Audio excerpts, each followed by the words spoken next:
believe in marriage if it's with the right situation, but I feel like, you know, I've seen a lot of people get married and break up in the term in the term that I've been in my relationship. Right. So, you know what I mean? I feel like you can't really put a tag on it. Of course, everybody looks at marriage as something very, I don't know, solid and important, but I do believe in marriage.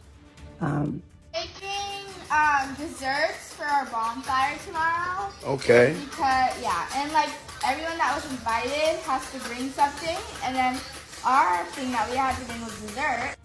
And then like everyone else, they bring like food and drink. Mm-hmm. And like, Whip that, whip it, whip it, whip it.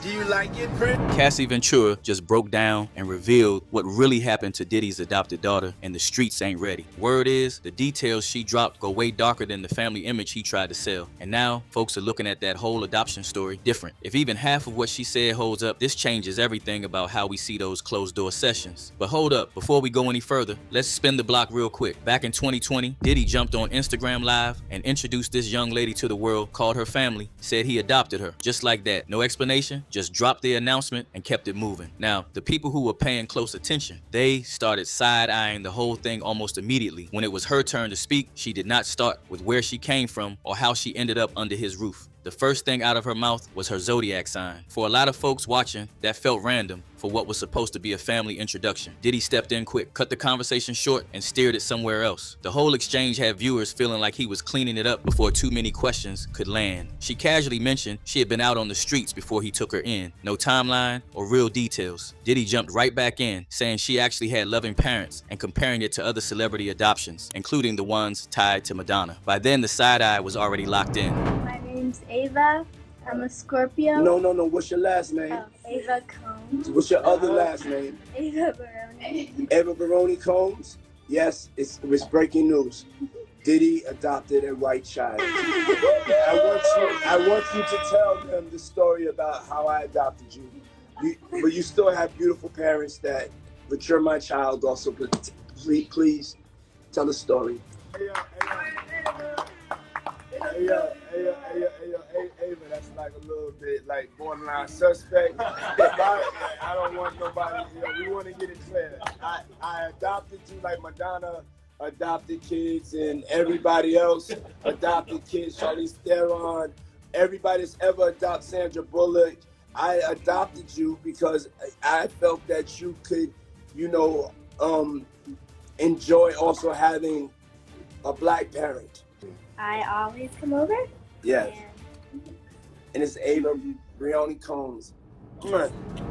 Folks online been loud, as one user puts it. He wants a little girl around his grown son so bad, kinda strange. Another wrote, those are smiles of men that are about to do unspeakable things to that poor little girl. Fast forward to now, Diddy is sitting behind the walls after the federal charges, and Cassie Ventura is the one putting new weight on that old adoption story. She is not some outsider guessing. She lived inside the machine for years. She saw the private sessions, the control, the way young people got pulled into environments they had no business in. And because of that closeness, when she talks about what really went down with the adopted daughter, the streets are treating it like insider confirmation.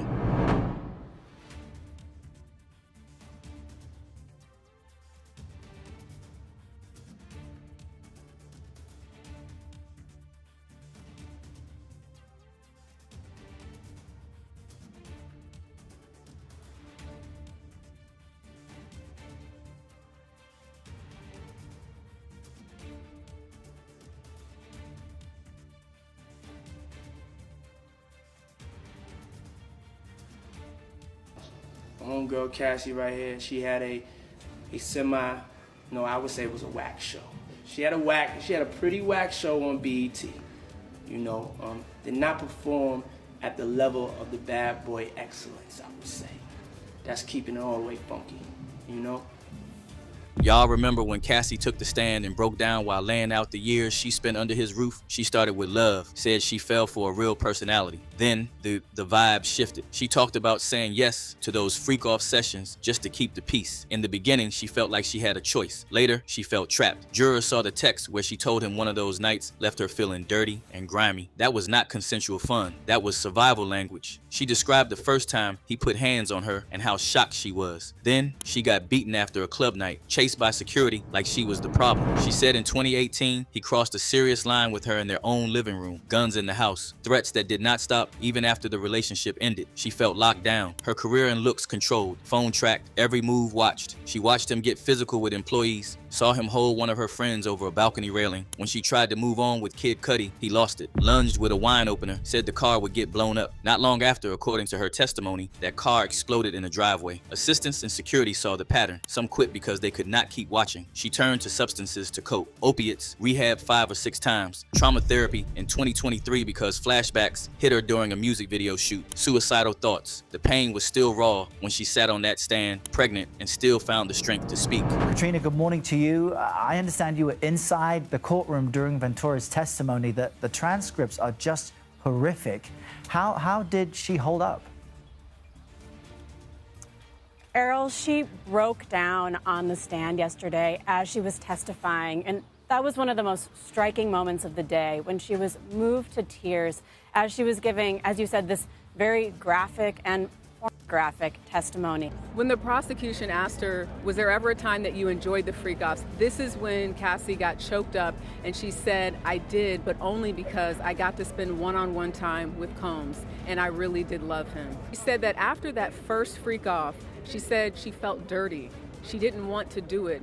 And when she brought up the idea of having a conversation about the freak-off. Picture all that. She's the same insider who is now connecting the dots to the adopted daughter. Cassie is saying the same private environments that left her feeling dirty and grimy were the same ones the young girl lived under. Same access, closed-door sessions, same energy that shifted other young talent. Look at the pattern with Justin Bieber. Pulled in at 13, old clips of Diddy talking about 48 hours alone with him, calling it every young person's dream but keeping the details off limits. Usher lived it young too. Said what he saw was curious, and he would never let his own kids near that kind of mentorship. Yet the bridge still got built. Cassie is framing the adopted daughter as another chapter in that same book. Hey, it was curious. I got a chance to see some things. Yeah, but you were 13. What were you seeing? I went there to see the lifestyle. Right. And I saw it. And it was but I don't know if I could indulge and understand what I was even looking at. It was pretty wild. You're a dad now. Would you ever send your kid to Puffy camp? Hell no. They can get that. Like, do they know? They know about YouTube and stuff, but like I've been traveling to a lot of different places, so but sometimes I don't tell them, like, well, like 2 or 3 weeks ago, I was with Usher. Yeah, just hanging out with Usher? Just, okay. Yeah. I was with him about, 2 or 3 weeks ago, and What was that like? It was really exciting to meet him and stuff. Yeah. He's one of my inspirations, so. Justin Bieber at Diddy's party. Major icon alert. It's called. Oh my God.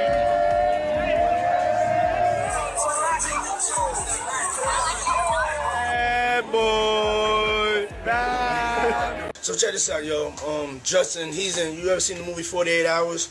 Right now, he's having 48 hours with Diddy, him and his boy.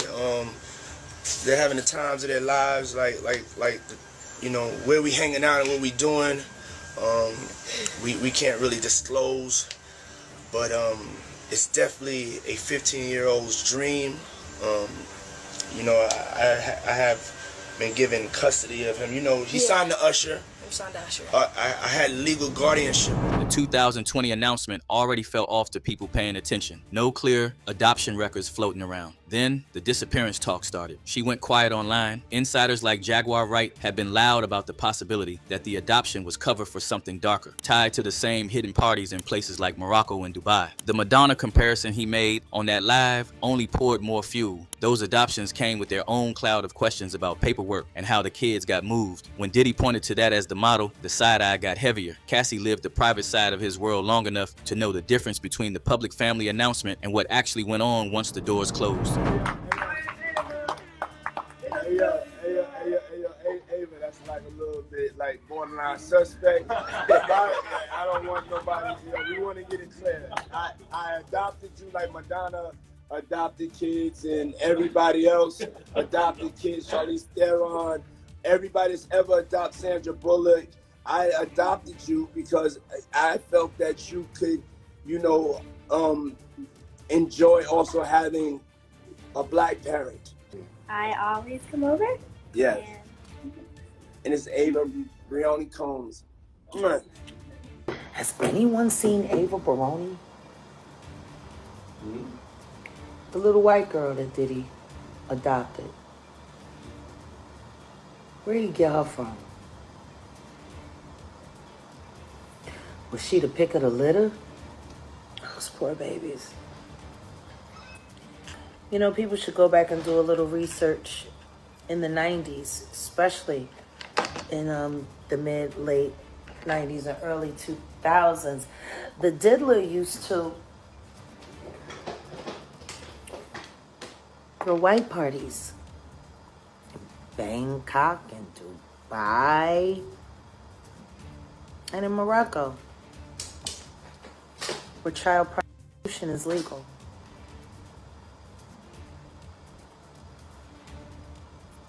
He's been snatching up little kids for decades.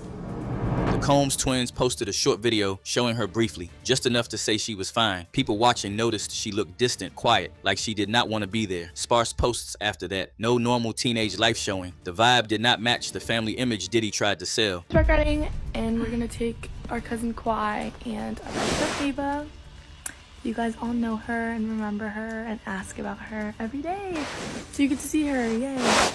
But yeah, we're gonna get ready for that soon. Hey guys, so we're with Ava and Clyde. We're going for horseback riding. Yeah. We're on the way. Our appointment's at 3 and it's 2:17, so we kind of gotta hurry, but we'll be there at 2:57. So.